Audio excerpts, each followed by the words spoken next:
Guys, welcome to a Friday Get Up! Let's go! I'm Peter Schrager. I am excited to be in for Greeny this morning. We got Tim Bontemps, we've got Ben Solak, we've got Kevin Clark, we've got Vince Goodwill. We also have Mike Tannenbaum and Brian Windhorst with us. My guys. And we are starting bright and early because there was a good one at the Garden. Let's go to MSG. Celtics visiting the Knicks. Jason Tatum returning to Madison Square Garden for the first time since his Achilles injury in the playoffs last season. We're going to skip to the third quarter where Peyton Pritchard finds Jason Tatum, who hits a three in the corner. Celtics got the lead to 10. Then, this guy, Peyton Pritchard, was on fire in this one. Pritchard cuts the lead to 3, and then the Knicks here are up 1, and watch who does it again. Pritchard from deep. Celtics take the lead late in the third quarter. Jalen Brunson wouldn't go away. Brunson leans in, goes into Baylor Shireman, and hits that jumper. The game is tied. And I mentioned that name, Baylor Shireman, because he didn't miss last night. He was absolutely incredible and kept the Celtics in this one late. We go early fourth quarter. Watch Tatum. Remember, the Achilles injury was so devastating last year in the playoffs. He would score 24 last night as the Celtics took a 7-point lead after that made free throw. But down 2, it's Towns from way deep, then wide open 3. But who is that? 55, get used to it. Baylor Shireman again, 6 for 7 from 3. Knicks down 1, Hart. Knicks up 1. 48 seconds left. Look at the score. The Knicks are up 2. Who do you go to for the three-point shot? Don't expect it, but it's Josh Hart, and then he wasn't done. One more. Nail in the coffin. Josh Hart with the deep 3. It was the Josh Hart game. Our guy, Alan Hahn, caught up with him after a 26-point performance. You've always talked about how when teams are going to leave you open, you have to make them pay. Is this something you've just been working on all season? Yeah, Joe and Pete, I've been working with them shooting every day. The first half I was ass. So I had, the second half I knew I had to bring it. All right, well, this is the last game of the regular season against Boston. Do you expect to see them again this season? Man, we'll see, man. That's a good team, well coached. We always have battles, so we'll see. I love that answer by Hart. If you didn't catch it, rewind it. Last night was the Knicks' 52nd win this season. Those 52 victories for head coach Mike Brown are the most by a Knicks coach in their first season with the franchise. That's more than what Pat Riley did in that 91-92 season. We bring in Brian Windhorst, and we've got Tim and Vince here. Windy, we start with you. Your biggest takeaway from last night's Knicks victory over the Celtics? Well, this was a high-quality win. The Celtics were coming at them full blast in the second half. And if you're looking for a reason why the Knicks can make a playoff run, it's because of what they can do in clutch situations. I know you saw Hart and Towns finishing those plays, but it was Brunson who orchestrated it all. And defensively, they were able to get stops on Jason Tatum down the stretch. He did not score at all in the last 8 minutes, had several fourth quarter turnovers.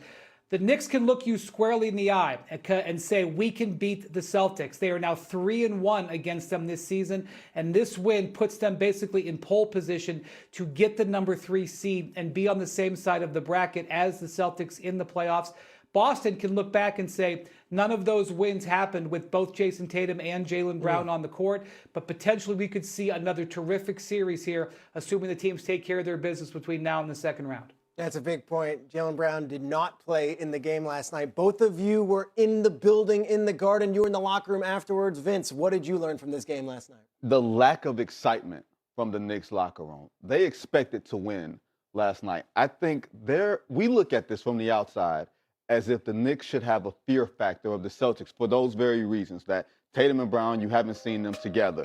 But the Knicks did beat this team last year in the postseason, and because of Tatum's injury, it kind of clouded the victory. But the Knicks were up 3-1 in that series. They had 2 comeback victories, and they've taken 3 out of 4. Like you said, the Knicks can close. They can close with Brunson. They can close with Towns on the glass. They can close with Mitchell Robinson on the glass. They have more ways to actually beat you when they play their A game.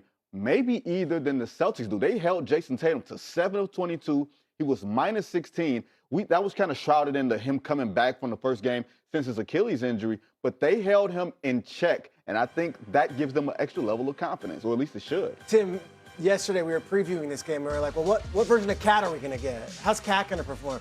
Karl-Anthony Towns was big down the stretch in this one. Yeah, I mean, all year long, what have you as a Knicks fan and the other Knicks fans been waiting for? They've been waiting to see Karl Towns and Jalen Brunson really work well together, right? Last night was the most on-ball screens and handoffs they've done together this season, basically the most actions they've done together, most points they've scored together this season. That is the formula the Knicks are going to need to make a deep playoff run. Jalen Brunson and Karl Towns powering an elite offense. Those guys, as we know, they're not great defensive players, but they're two of the best offensive players in the league. When they're working like that, the Knicks have a chance. And by the way, we haven't really talked about Josh Hart. This year, when Josh Hart's been guarded by a center, the Knicks offense has been a top 5 offense in the league. That's been a huge difference maker for them. That's what's going to happen in the playoffs. It's what happened last night. What did Josh Hart do? He hit those 2 big threes down the stretch. That is the formula. Last night's win, that's what the Knicks need to do if they're going to make the deep playoff run they want to. Windy, before we ask another question, I want to go to the Celtics side of it. No Jaylen Brown, obviously. Shireman goes 6 for 7 from 3. What do you take of it from the Celtics side? Because they were trying to win that game. Yeah, so Jaylen Brown took the game off to rest. Jason Tatum could have taken the game off to rest, but he actively wanted to get past the demons of coming back to the MSG court. The Celtics have done a great job developing their role players throughout the season. Shireman is another example of it. Really, the central question about the Celtics and whether they can win the East is, can those role players like Baylor Shireman, like Hugo Gonzalez, like Nikola Vucevic deliver in big moments like this in the playoffs? I suspect they walked away from last night's game not feeling too bad about themselves. Tatum handled the situations, got over the emotions. Shireman can rely on that performance when he's asked to do something like that again in the next couple of weeks. Tim, what's your thought on it? Yeah, I mean, like Vince said after the game, the Knicks were not really unbothered by that game in a positive way. The Celtics were not in a negative sense, right? The goal last night was to get Jason Tatum back at Madison Square Garden and feeling good, because with that win last night, it really does set up a very likely matchup in the second round between the Knicks and the Celtics, the series where Jason Tatum got hurt last year. To get that out of the way last night, to not have it be in the conference semifinals, I think was a huge thing for Boston. And yeah, it's going to come down to these role players on both sides. Can Josh Hart hit these shots like he did last night? Can Karl Towns and Jalen Brunson play like they did? If they can, Knicks can beat them. You mentioned that the Knicks did win that series. They were also down 20 in 2 games on the road and found a way to win, and then Tatum goes down with the Achilles. Right now, vibe check. Who do you think has more juju going into the playoffs, those 2 teams? I think the Celtics have more juju because they feel like because they have Jason Tatum back there now at full Voltron. But the Knicks, discovering Towns and Brunson operating together, I think that gives them a measure of confidence, because we've been asking for that for the last 2 years. When are these guys going to connect? When are they going to display some chemistry? And the Knicks are built in a way to beat the Celtics they are not built to beat Detroit or any other team. When you got the wings of Anunoby, Mikal Bridges, and Josh Hart. You can defend. You can defend Jason Tatum and Jaylen Brown and feel easy about it. They were a team built to beat the Celtics. Exactly. And that's why they went and got these wings. And it was, again, it's fascinating. These are the 2 best games, the last 2 games against Atlanta and Boston, that Jalen Brunson and Karl Towns have played all season. Again, that has to be the formula for the Knicks. Those guys killing it on offense. And big in the fourth quarter, closing it out. Less than 2 weeks